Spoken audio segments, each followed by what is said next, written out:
صراحة فريق هولندا كان في بعض الفترات من اللقاء وكأنه فريق عادي جدا جدا جدا، رغم اللاعبين اللي يلعبوا في مختلف الفرق الكبرى في أوروبا والخبرة والتاريخ لهذا البلد الكبير، بلد كرة القدم، مدارس كروية، نموذج في كل الفرق يقتدى بها في أوروبا. ولكن البارح شفنا المغرب سيطرة كليا 70 ضد 30% لاستحواذ الكرة حتى في كل النواحي. في بعض فترات اللقاء شفنا هولندا يدافع وراء الكرة بعشرة لاعبين وما قدر السلام عليكم، مرحبا بكم في هذا الفيديو الجديد اللي غادي نشوفوا فيه اول تعليق ديال الاعلام الجزائري الخضر بالريش كيتحدث على مباراه المنتخب الوطني المغربي امام المنتخب الهولندي. صراحه المنتخب المغربي صدم الاعلام الجزائري وقال لك ما توقعناش من المنتخب هولندا غادي يلعب بالدفاع 5 في الدفاع ويبقى راجع اللور، والمنتخب المغربي قدم مباراه كبيره وعملاقه ويستحق هذا التاهل. هذا القناه الوحيده الجزائريه اللي تحدثت على المغرب راه هي هذه. المهم اصدقاء ديالي غادي نخليكم تشوفوا شنو قالوا على المغرب، ثم سمعوا بوديناتكم واعطوني الراي ديالكم من خلال التعليقات. بغيت نقول لكم هذه القناه غادي نوليو نخدموا عليها. اللي شاف الفيديو حركنا واحد لايك واشتركوا في القناه وفعلوا زر ديال الجرس. نذهب الى منتخب اخر تمكن من التاهل، المنتخب المغربي اذا بضربات الترجيح ايضا وعادل النتيجه في اللحظات الاخيره. اذا كما قلنا اهداف كثيره سجلت في اللحظات الاخيره، نقص التركيز. هولندا اذا عملاق اخر يغادر البطوله. البارح صراحة فريق هولندا كان في بعض الفترات من اللقاء وكأنه فريق عادي جدا جدا جدا، رغم اللاعبين اللي يلعبوا في مختلف الفرق الكبرى في أوروبا والخبرة والتاريخ لهذا البلد الكبير، بلد كرة القدم، مدارس كروية، نموذج في كل الفرق يقتدى بها في أوروبا. ولكن البارح شفنا المغرب سيطرة كليا 70 ضد 30% لاستحواذ الكرة حتى في كل النواحي. في بعض فترات اللقاء شفنا هولندا يدافع وراء الكرة بعشرة لاعبين وما قدر يستحوذ على الكرة وما قدرش يوظف هذاك اللعب تاعو ولا هذاك اسلوب لعب، وما قدرش يجسدوا في الميدان، لان شفنا طريقه لعب الفريق المغربي هو على طريقه الفرق الكبرى.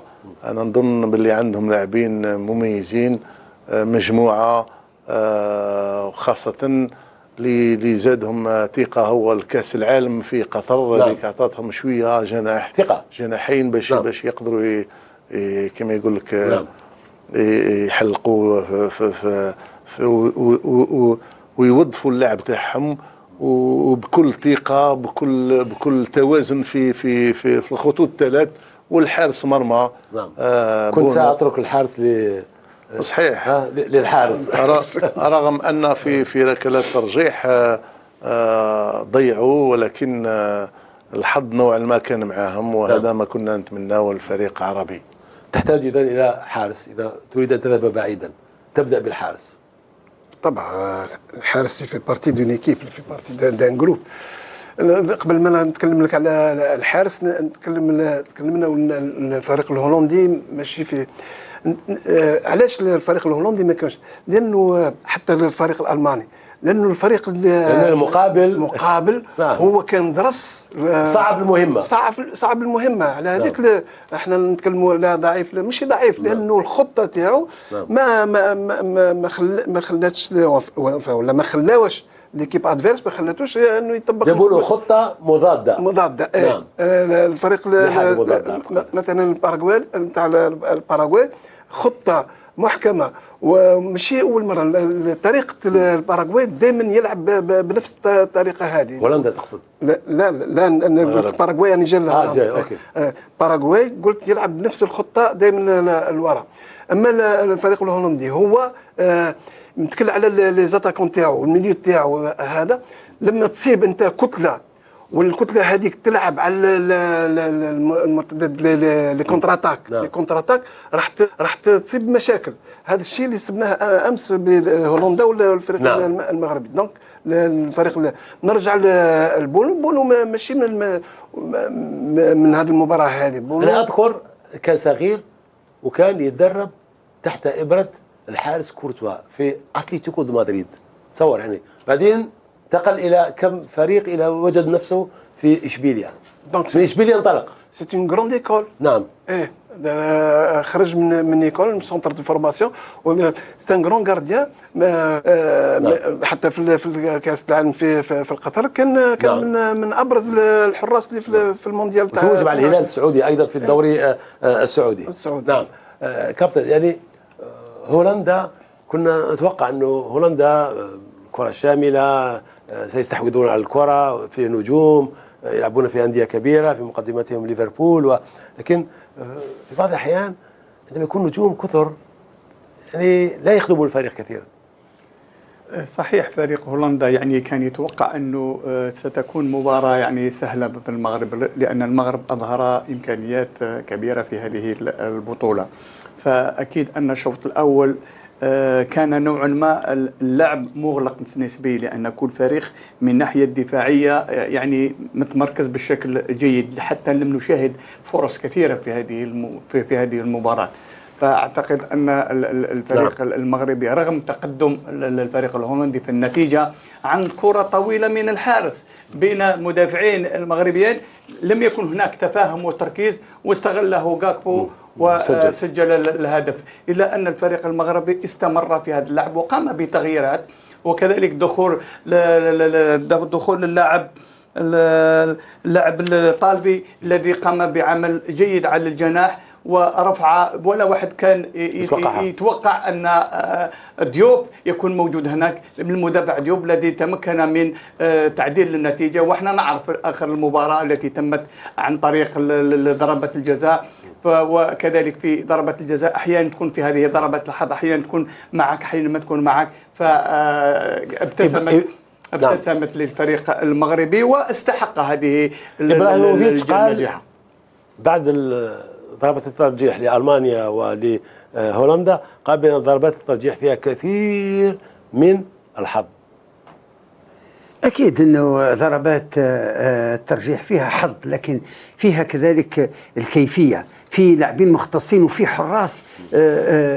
في بعض الأندية الحارس يدخل عند ضربات الجزاء، ما يلعبش كل المباراة ويلعب في ضربات الجزاء لأنه اختصاصي، فيه التمركز، فيه العمل البسيكولوجي، في أشياء كثيرة. يعني الحظ فيه، ولكن فيه كذلك الطريقة مش عارف الفنيات، وفي حراس ممتازين في ركلات الترجيح. أنا نعود لشيء لاحظته كذلك عند خسارة الألمان وخسارة هولندا، حزن كبير جدا في بعض اللاعبين، بكاء يعني استمروا في البكاء من سفارة الحكم حتى بعد 14 ساعة ما زال اللاعب يبكي. يعني تأثروا كثير اللاعبين الألمان والهولنديين بعد هذه الخسارة. نعم. ولكن في شيء آخر، أن الكرة تطورت بشكل كبير، والفرق التي كانت تسمى من قبل فرق صغيرة أو في طريق نمو أصبحت صراحة قوية، والمفاجآت لا زالت وستظل المفاجآت. هذا ما نتمناه إن شاء الله مع منتخبنا أيضا، وإن كان كبار القوم بدأوا